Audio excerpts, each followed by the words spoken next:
आइन, आइन में हमारा हलक बिल्कुल बंद हो जाएगा, जैसे कि आइन, बिल्कुल हक को बंद करके खोलें, आइन, आइन, यानी हलक में जो ये हमारा ये मुंह है, ठीक है, और ये हमारा हलक है, सही है। यहाँ से अदा होगा हमज़ा हा, थोड़ा सा ऊपर आएंगे आइन हा, और ये हलक का शुरू जो है ये गईन ख्वा, यहाँ से अदा होगा।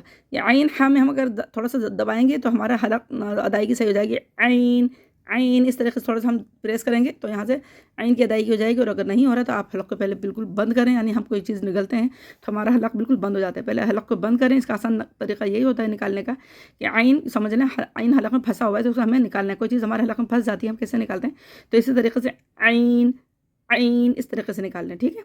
गईन, गईन, जैसे ख्वा में खर क्या हो जाती है, गईन, गईन भी दोनों के मखरज एक ही जगह से अदा होंगे, गईन, गईन, ठीक है। और थोड़े से ये हलक ये हमज़ा हा था, यहाँ से ये आइन हा, और ये गईन खा यहाँ के शुरू हलक से अदा होगा, तो यहाँ से गईन, यहाँ से थोड़ा सा प्रेस करेंगे तो ये गईन अदा हो जाएगा, ठीक है। इसको गईन नहीं पढ़ना है, गईन की गलती आ जाती है, गईन नहीं पढ़ना है, और आइन को आइन पढ़ना है, आइन नहीं पढ़ना है।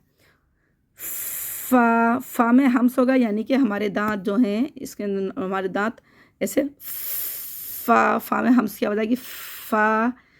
और ये कौफ, कौफ, कौफ को मोटा करना है, काफ नहीं पढ़ना है इसको, कौफ, हलक को बंद करके बिल्कुल, यानी ये हमारे जो हलक होता है, ये हलक होता है हमारा, यहाँ पे एक कौवा लटका होता है, तो जब हमारी ज़बान यूँ करके प्रेस होती है, इससे यूँ करके मिलती है तो ये कौफ अदा होता है, कौफ, कौफ।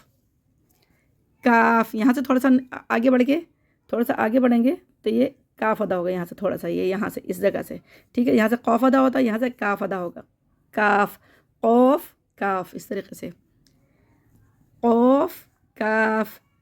लाम, लाम में हमारी ज़बान, ये हमारी ये ऊपर का हिस्सा है, ठीक है, और ये हमारी ज़बान है, ज़बान हमारी ऊपर वाले जो हमारा उभरा हुआ हिस्सा है जो हमारी तालू का, तो इससे जब टकराएगी तो हमारी ज़बान के गोल किनारे, तो ये लाम अदा होगा, लाम, लाम, इस तरीके से टच होगी तो लाम अदा हो जाएगा, लाम।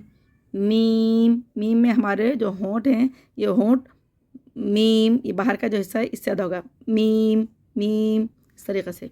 नून, नून में जैसे हमने लाम पढ़ा, लाम का मखरज और नून का मखरज एक ही है, लाम और नून एक ही जगह से अदा होंगे, यानी कि ऊपर वाला जो हिस्सा है उसके साथ जो तालू है इसके साथ हमारी ज़बान टच होगी तो नून, ये ज़बान की नोक हमारी लग रही है इधर, नून, इस तरीके से होंठ बिल्कुल गोल करके पढ़ना है।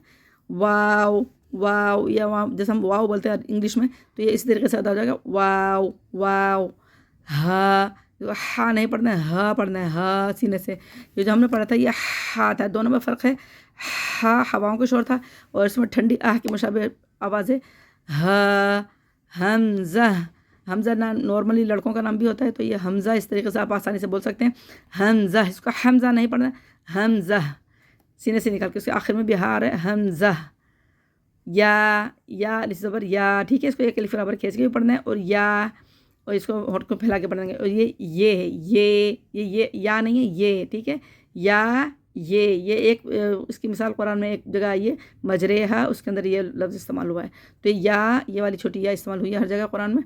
तो उम्मीद है आप लोगों को समझ में आ गया होगा, और पसंद आए वीडियो तो लाइक करें, कमेंट्स करें, और ज़्यादा से ज़्यादा शेयर करें सदका जारिया के लिए, ताकि आपकी तरह दूसरे लोग भी कुरान सीखें और आगे से आगे पढ़ा सकें और आगे से आगे सीख सकें और आपके लिए सदका जारिया बन जाए।